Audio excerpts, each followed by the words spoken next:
వివాహ విషయంలో, ఎక్స్పెషల్లీ వివాహ విషయంలో యవనస్తులైనటువంటి దేవుని బిడ్డలు దేవుని చిత్తం చేయండి. దేవా, నీ చిత్తం ఏంటి, నువ్వు నాకు బయలుపరచు. దేవా, నువ్వు నాతో మాట్లాడు. నాకు కులం వద్దు, కట్నం వద్దు, రంగు వద్దు.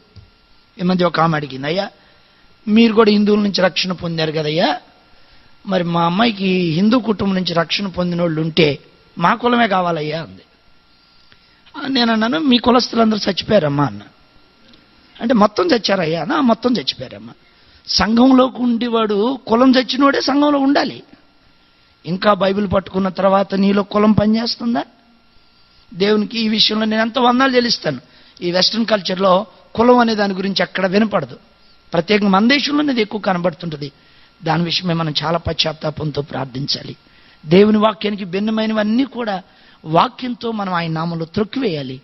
క్రీస్తు రక్తంతో కూడిన ఒక సమాజాన్ని మనం చూడాలి.